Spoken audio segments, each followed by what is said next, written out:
again with Mr. Tay Mitch. The last time I saw you was at your actual day, Tay Mitch Day. Absolutely. How was that? Man, it was overwhelming.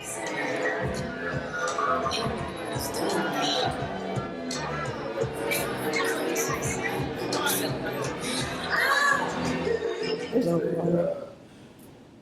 You going there? Mm-hmm.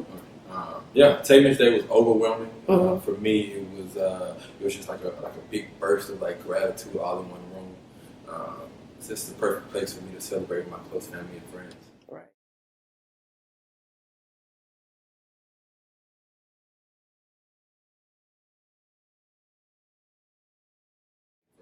Right. So how does one get a day? Because one of my friends, they saw the post. They're like, he was like, how does a nigga get a day? Like, how do you get Tay Mitch? Right. So how do you get a day? Man, truth, I don't think there's no blueprint on Mm-hmm. like how you get a day. I think for me, I think I'm the example Mm-hmm. that the city of Houston and just Mayor Sylvester Turner just kind of set out. Basically, like there are millennials, there are creatives that are impacting and that are influencing the culture, in positive ways and in ways that are changing people's lives. So I like to always say just be who you say you are and just be thorough. Mm-hmm. So I think that's how mine came about, and I like to always use the word manifestation. So Right. I definitely have always manifested me leaving my mark or just building a solid ground in the city. Give me 2 minutes, I'm gonna make it quick.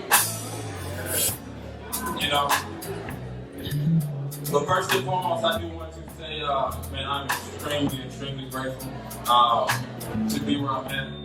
I'm surrounded around beautiful people, amazing friends. If you know me, you know it's been a journey. Like I said, I started on a stage very similar to this right here. When I moved to Houston 6 years ago, we did live music in Stephen Lounge. And it's really so surreal. I'm just looking around, there's a lot of love in the building. My woman's here, my team's here, my family's here, my friends here. So I did write this little speech, right?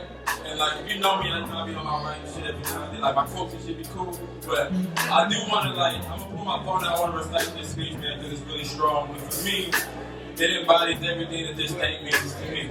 So. And there was, I guess, curated around networking, cognac. There's Martell's was on site, so that's your niche, right? Yeah, so that's what made it super special, super dope. So Mm-hmm. June 4th is known around the world as National Cognac Day, Mm-hmm. and so I think the city of Houston, along with my PR team, they just picked out this day to be yo, what other day, to give Tay Mitch the National Cognac Day. Mm-hmm. So the event was based around getting the mix, which is what the actual event was called, Mm-hmm. and it was tailored just around the art of networking, the art of enjoying, one another's space and just coming together. Like I said, I like to always treat things like family. So for me, it kept it feel like a big family reunion, everybody coming together. Mm-hmm. We had live music. You had, bartenders whipping up some special cocktails. I'm going to call them bartenders. They were mixologists. Right, They were right. really mixing some dope things. So, and then just the love in the room just impaired. Well, let's talk about this nice hat you have on, because I feel like that also goes into who Tay Mitch is, curating and doing network experience. So what's the hat? Absolutely. So this is my first of many. This is Mm-hmm. the Crown Blanco, my first installment of my Fedora brand. Mm-hmm. So this kind of came about. I met a couple of guys in Atlanta a little over a year and a half, 2 years ago, and they had a brim company, and I bought a couple of their brims. I did some promo shoots for it. It just really hit digitally, social media wise. And they're like, yo, have you ever thought about doing your own brim? I'm like, absolutely.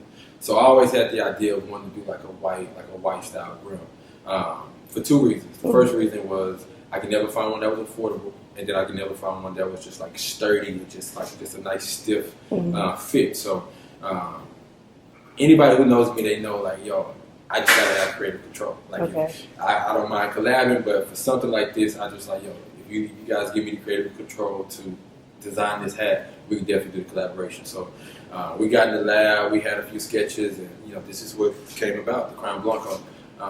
And the message behind the Crown Blanco is so strong. So it's more so of I wanted to create something that people can remind themselves of like to treat themselves like royalty. We're all kings and queens. So Right. the hat being white crown, for me, it symbolizes like, treat yourself, not just physically, but mentally. Remind yourself that there's a certain way that you should carry yourself, and there's a certain respect that you should just demand, and you'll get that back. All right. Before I came in here, I was watching a motivational speech by Eric Thomas, and it was "You Owe You." So were you saying that? How much of that do you put into Tay Mitch's today? Man, I think I do want to answer that question, but more so I kind of want to dive into it. Like you definitely owe you, but you owe yourself to look up to people like Eric Thomas. Like literally, I was watching one yesterday, and it was like, do you deserve your fruits? And he was basically just breaking down how his son was saying that he wanted to get X amount of salary. He's like, well, do you deserve those fruits yet? So but you do owe you. I think everybody owes themselves. I mean, if you don't feel like you owe you, nobody else is going to feel like that. So, like I said, this hat symbolizes, those different, those different key components that, we should always think about in the back of our heads.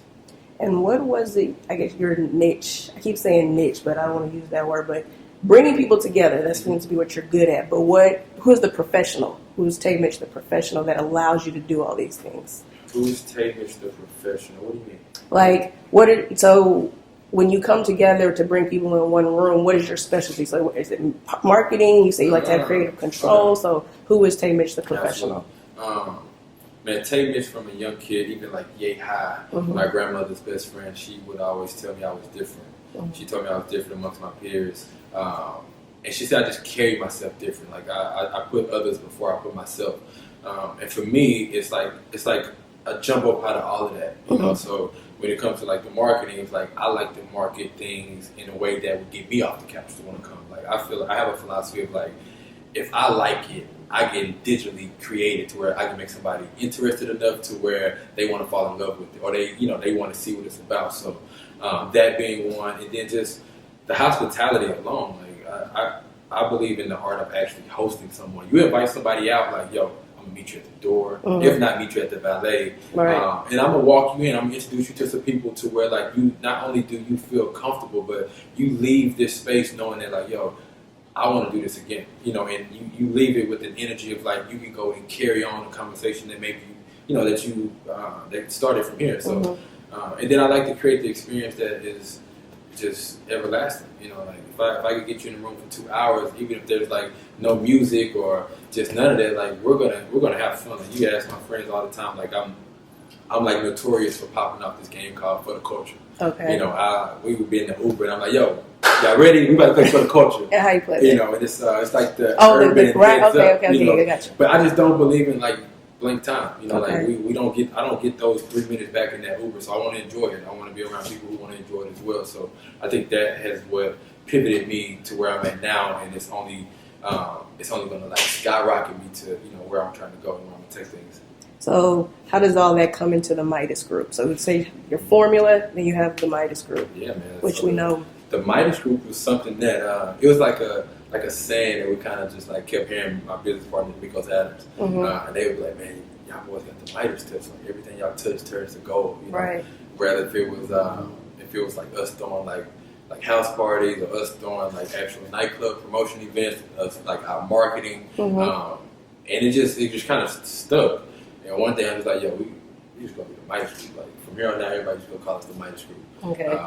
And from there, it just kind of just caught on, it clicked, and it became a thing, and it went global. What are some things that y'all do in the city or globally to where people can interact with the Midas Group? So we're both very interactive and engaging on social media. So even myself, so I actually just started an Instagram Masterclass. Okay. And these are different ways how you can dive into it. I like to teach people all the different tricks and the different things that I utilize social media on. I believe we live in a digital world where who we are in real life is to transfer over to who we are in that space as well. So if there's ways to grab someone's attention, or if there's ways to join a group, like there's so many different ways to meet people. I think the art of us as individuals, like we don't really go out and meet strangers anymore. Like when the last time you had a conversation with somebody you like maybe even opened the door for, or whatever. Yesterday. Yesterday? Yeah. Well, shit, I mean, well, you may be the unicorn. Right. But within this masterclass is to build people up, build up these businesses, build up these brands.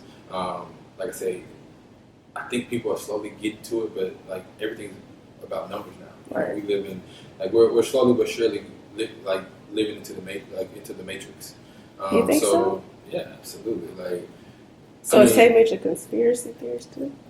Well, not so much in the matrix to where like, we're like all living in these wombs and in that manner, but mentally into the matrix. So let's say for example, like me and you meet at a bus stop. And, I do my thing. I'm like, let's connect. Let's connect on Instagram, and we exchange Instagram. And like, oh, I look at your Instagram, you got like 100,000 followers. Like, I immediately, and this doesn't happen all the time, but like I said, we live in a society where everything is like perception based. So immediately I'm like, oh shit, like, I was just with yada yada yada. Like, she has 100. Like, so when I say everything is based off of numbers, like your number alone can like put you in a whole different status, put you at a whole different table. And we're not even talking about financial numbers. So you start factoring your financial numbers as well. So like I say, what the masterclass does is it makes everybody look like they're in the game.